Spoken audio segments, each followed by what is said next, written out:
Yeah, g'day guys, Steve Lee. I'm down here at Parliament House in New South Wales speaking with Robert Borsak. We're going to talk a little bit today about the Shooters and Fishers Party, and for those of you who don't know, in Australia one political problem I guess we have is the major parties, the Labor and Liberal in Australia, the two major parties are both anti-gun, so we don't sort of have that advantage that a lot of other countries have, where they have the major parties. Like in America, the Republicans are pro-gun and the Democrats are anti-gun. We don't have that advantage here at all. So the only fight the gun owners can get in Australia is actually to vote in their own party. So we have the Shooters and Fishers Party, and basically I'm going to be talking to Robert today about some of the stuff that they're doing in our Parliament here in New South Wales.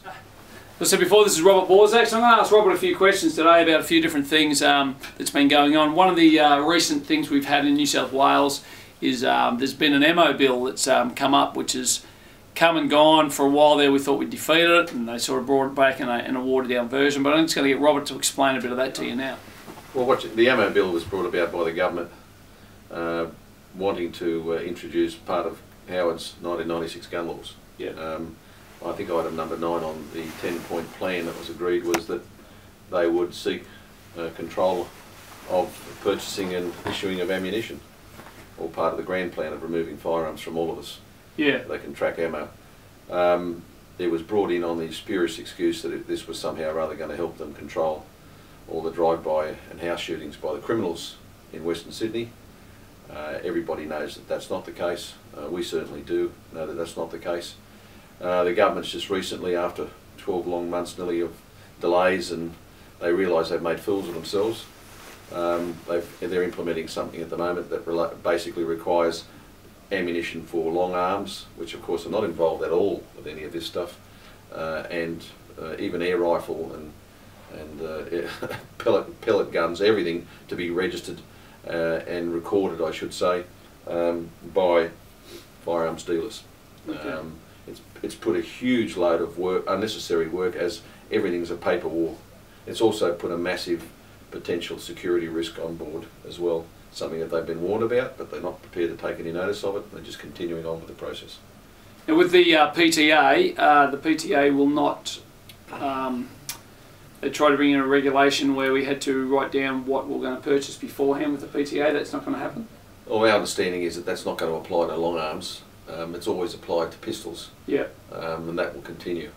But who knows, with the way this government's running at the moment, that what they're going to do with this silly bill.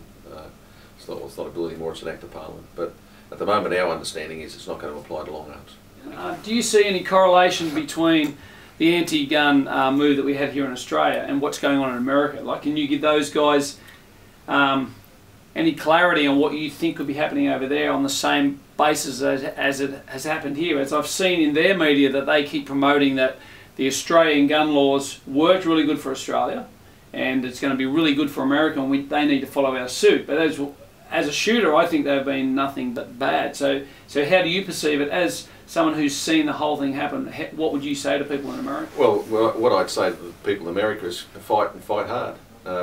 There's no way the Australian gun laws are appropriate or should be enforced or even should be enacted in the United States.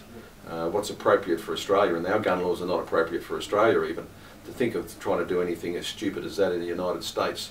The land of the free and the home of the brave is an absolute disgrace. Those gun laws are not appropriate. They're not appropriate for Australia. They will not work in the United States. You've got a different political structure. I don't have to lecture you about that. I'm not in a position to be able to give any detailed advice other than to say fight as hard as you bloody well can. Don't allow Obama and the rest of the Reconstructionist socialists to get away with what they want to do, because in the end it's the same. You'll end up going down the same track we've got going down here, and that is, it's not a process of saying, oh, we're trying to control a little bit of this today and we'll take those large capacity mags off you tomorrow. What it's all about ultimately is taking everything off you completely one day. And the way you'll die on this issue is in a lot of little cuts. And that's what they've been doing to us in Australia since 1996, and they're trying it today again. The one I just talked about earlier with Steve, the ammo bill, is a good example. When the political opportunity arises, that's when they take their chance, and that's when they enact these crazy laws, and you just see another little tightening of the noose every time. Yep. And I think it's important that Americans stick to their guns, as it were, fight as hard as they possibly can, do not give an inch, because that inch will end up being a mile. You'll have a lot of media, you'll have a lot of other people against you, but in the end the most important thing is to continue the fight. And I fully support what the NRA is all about. I fully support what the Republican Party is all about. They're doing good work. Keep up the good work, fellas. I wish you were over here.